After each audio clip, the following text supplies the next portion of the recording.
Today we are gonna make kimchi. And if you've never made kimchi before, it's actually a really simple process and it only takes a few ingredients. It's not complicated at all. These are the ingredients here. I just have some salt, some cabbage. I have rice, which I'm gonna be turning into rice flour, an apple, some garlic, some ginger, carrot, green onion, and this is called Gochugaru, and it is a Korean red pepper flake. Also, I have some fish sauce. Okay, so the first thing is we are gonna cut and salt our cabbage. That is what you wanna do first because it has to sit for about an hour or so with salt on it to get all of the moisture out. So we're gonna go ahead and do that right now. Okay, so I have my helper here today. This is my daughter, Serenity, and she is gonna chop up all the vegetables while I go over and make the paste that we're gonna use to put on the cabbage. Okay, so what you're gonna wanna do is cut it lengthways. Cut this little thing out.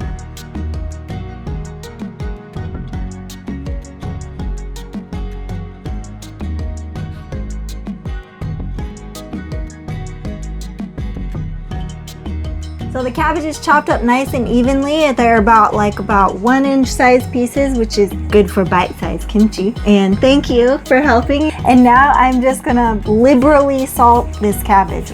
Don't go light on the salt. It's better to have too much salt than not enough salt. Even take half out of this bowl. So you can see how much salt is all over this cabbage, and I'm just gonna mix it up really well. Every piece of the cabbage, which is gonna draw out all the moisture and leave you with a nice crunch. And it's also gonna help with the fermentation and keep it from spoiling. So this is important. Now you can use rice flour, but I don't have rice flour and I don't really feel like buying rice flour, but I do have a lot of rice. And I have a Vitamix here that's a high-powered blender, and it's gonna turn this rice into rice flour.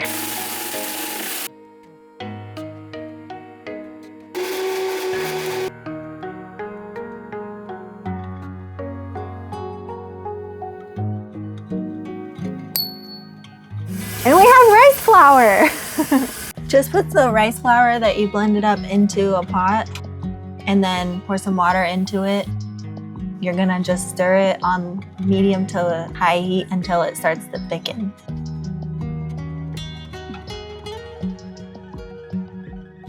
And then it'll create this paste like you see here. So this has gotten nice and thick. It's like into a little paste. I'm just gonna put this into the same blender that I used to make the flour. Got some in there, and I'm gonna put my apple in there and the ginger and the garlic. Just gonna go in there, and I'm just gonna blend all that up.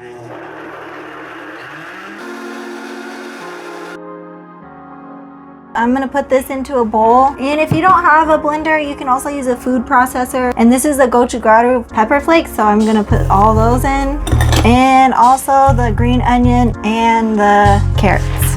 Okay, I also have some fish sauce. A lot of people put shrimp in it, but we don't have shrimp, so I'm just gonna use the fish sauce. It doesn't make it super fishy or anything, it just gives it a nice depth of flavor. And we'll just mix that up.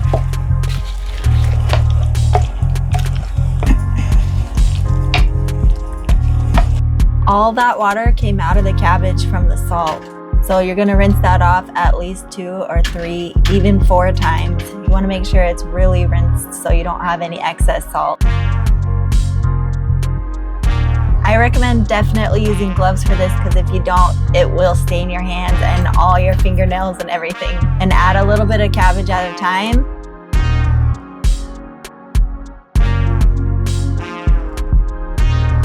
And mix it all thoroughly and get that good kimchi paste all over. Okay, so our kimchi's all finished and we have some rice here and we have to give it a taste. Oh, that's when I come in handy. Oh, it looks delicious.